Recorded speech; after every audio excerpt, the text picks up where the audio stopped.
बिहार विधानसभा चुनाव को लेकर तमाम सियासी पार्टियों के बीच टिकट को लेकर एक होड़ मची है।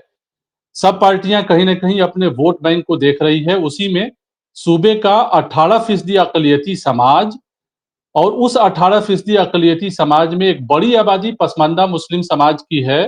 पसमानदा मुस्लिम समाज भी आबादी के एतबार से टिकट की बात कर रहा है। हमारे साथ डॉक्टर फिरोज मंसूरी साहब हैं।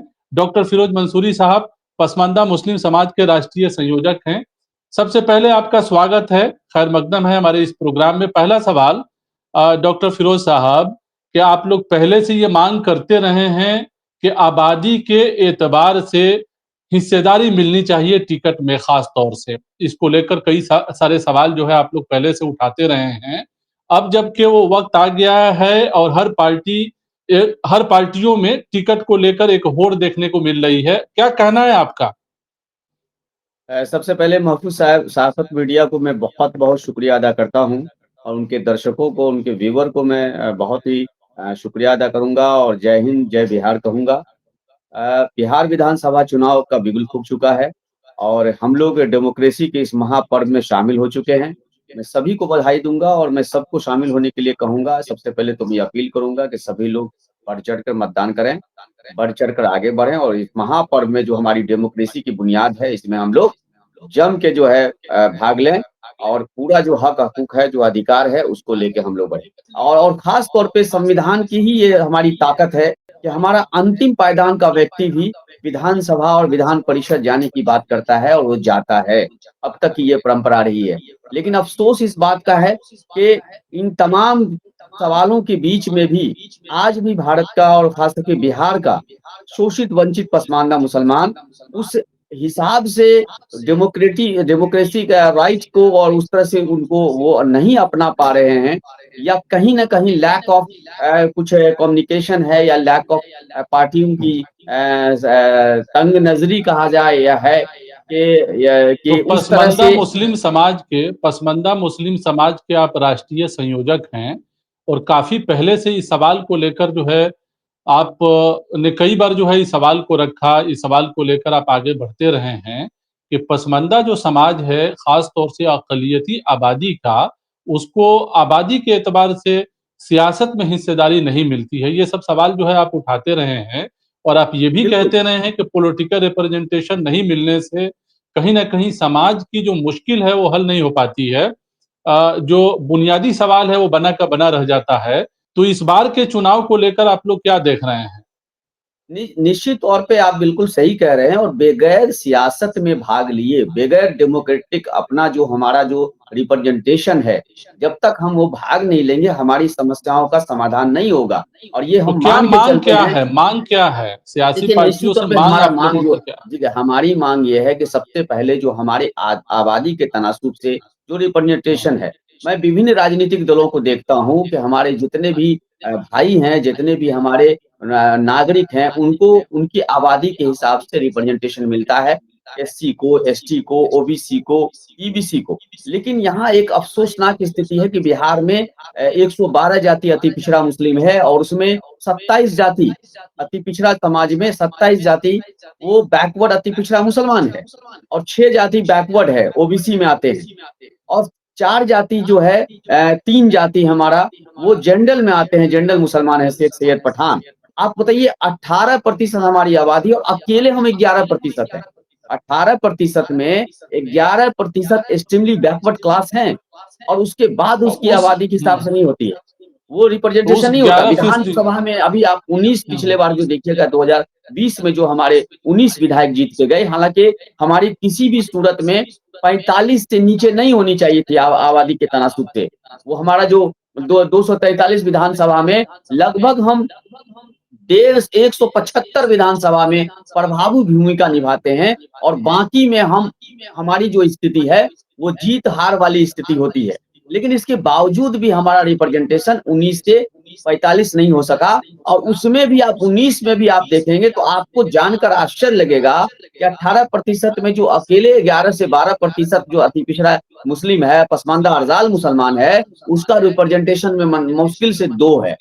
तो 17 भी नहीं, 17 नहीं 2 है। आप सोच लीजिए कि इसी बिहार में जहाँ पर 0.2%, 0.22% का रिप्रेजेंटेशन जो है वो 5-5% का है, विधानसभा का 8-8% का है। जो 12 से 14% वाले हैं वो 60 सीट पर जाके खड़े होते हैं और 60 का रेशियो है उनका, 50 का रेशियो है। लेकिन आप 18% होने के बावजूद भी आपका रिप्रेजेंटेशन जो है सबसे कम है पूरे विधानसभा में। तो ये चिंता का विषय है, और ये चिंता सिर्फ तो पसमानदा उस मुसलमान, अरजाल हाँ, मुसलमान के लिए नहीं है। ये चिंता भारत हाँ। की डेमोक्रेटिक राइट को लेके हमला करता है। ये चिंता जो है ये हमारे संविधान पर अटैक करता है। ये चिंता जो है हमारी डेमोक्रेसी पर अटैक करता है कि भाई चूँकि चूँकि सबको अभी विधान सब जो है जातीय समीकरण को लेकर ही चीज़ें लोग तय कर देखते हैं चुनाव में ख़ास तौर से।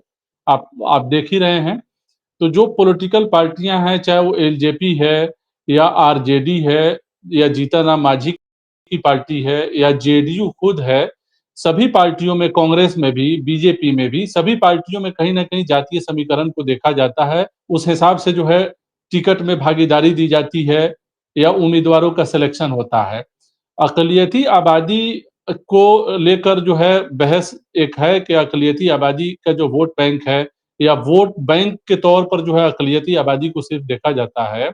उसमें आप ये कह रहे हैं कि मुसलमान अगर 18% है, 17% है, उसमें 11% अकेले आबादी जो है पिछड़ा मुसलमानों की है और उन पसमानदा और पिछड़े मुसलमानों को रिप्रेजेंटेशन नहीं मिल पाता है और कोई पार्टियाँ जो है रिप्रेजेंटेशन नहीं दे पाती है। तो इस माँग को लेकर जो है आप लोग ये कह रहे हैं, अभी के चुनाव में कि जो पॉलिटिकल पार्टी है वो कहीं न कहीं अक़लियतों को और पिछड़े समाज को जो है आबादी के एतबार से हिस्सेदारी दे।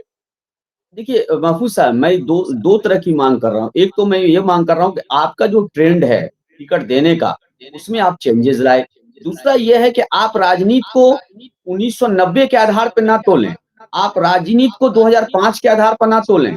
आप राजनीति को 2015 और 20 के आधार पर नहीं तोलें। मैं बार-बार कहता हूँ कि 2014 के बाद भारत का जो मुसलमान है, ख़ास करके बिहार का जो पसमानदा अरज़ाल मुसलमान है, वो नए संदर्भ में सोच रहा है।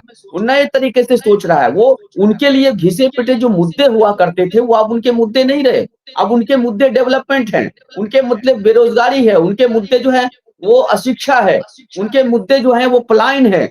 वो ऐसे मुद्दे पर बात कर रहा है जो भारत के आम नागरिक बात करते हैं। और मैं बार-बार कहता हूँ, मैं ठीक है, मैं 2.5 करोड़ हूँ। बिहार में हमारी आबादी कम नहीं है। 2.5 करोड़ माने अगर 5% सवर्ण मुसलमान हैं, तो रेस्ट जितने हैं वो हम हैं। तो अगर आप समझ सकते हैं, आप इस आंकड़ों को छोड़ भी दीजिए, और आंकड़े हम छोड़ भी नहीं सकते हैं, क्योंकि जाति गणना आने के बाद बिहार की राजनीति अब पैटर्न साफ चेंज हो गया। जाति गणना नहीं था तो इससे पहले हमको बेवकूफ बना सकता था, हमारे समाज को, हमारे लोगों को। लेकिन अब चूंकि जाति गणना माननीय मुख्यमंत्री नीतीश कुमार जी ने, माननीय प्रतिपक्ष के नेता तेजस्वी यादव जी ने और माननीय राहुल गांधी जी ने बिहार में जाति गणना दिया है, और देने के बाद मुझे बताया है कि हमारी कितनी आबादी है। आपको आज जानकर आश्चर्य होगा कि आज जिसको आरजेडी से मैं सुनता हूँ कि भाई एक आदमी है जिनकी विचारधारा नहीं है। वो एक कहते हैं ना, वो उसको बार्गेनिंग वाले नेता हैं। वो कहते हैं कि मेरी 9% आबादी है। कायदे से उसकी 0.12 आबादी है।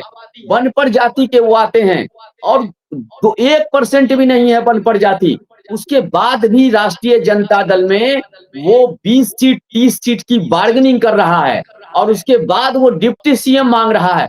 मुझे इस बात का अफ़सोस है कि सेकुलर राजनीति करने वाले ये जो लोग, तुम छल्ले लोग बैठे हुए हैं, जो अपने पिछले पिछले 40 साल से 35 साल से विधानसभा में कोढ़ की भांति, एक नासूर बीमारी की भांति वो पहुंचे हुए हैं, और उनको ये हिम्मत नहीं है कि वो कह सके 18% का आबादी, हम मुख्यमंत्री के दावेदार हैं, हम डिप्टी सीएम के दावेदार हैं, हम प्रमुख टिकट के दावेदार हैं। उनकी हैसियत नहीं है।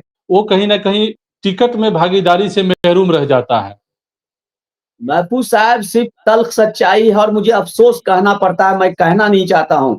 ये जो मुखबिर है, ये जो राजनीतिक दलों ने मुखबिर पाल रखे हैं, वो रहनुमा नहीं है। अगर वो रहनुमा होता तो अपने समाज की शैक्षिक स्थिति पर चिंता करता, राजनीतिक स्थिति पर चिंता करता, उसकी उसकी तमाम चिंताओं पर बात करता, उनकी मूव लिंचिंग पर बात करता। उनके साथ जो ज़ुल्म-ज़्यादती हो रहा है आज बिहार में और देश में, उस पे बात करता। लेकिन राजनीतिक दलों ने 2 एक मुखबिर पाल रखे हैं और सिर्फ़ उनका काम है दाढ़ी टोपी लेके बगल में फ़ोटो खिंचाना और वो खिंचा रहे हैं। 1989 के बाद से तक खिंचा और 2000 अभी तक खिंचा रहे हैं। उनको शर्म नहीं आती है और नतीजा क्या होता है कि हमारी राजनीतिक हम आज के डेट में कटोरा लेके भीख माँग रहे हैं।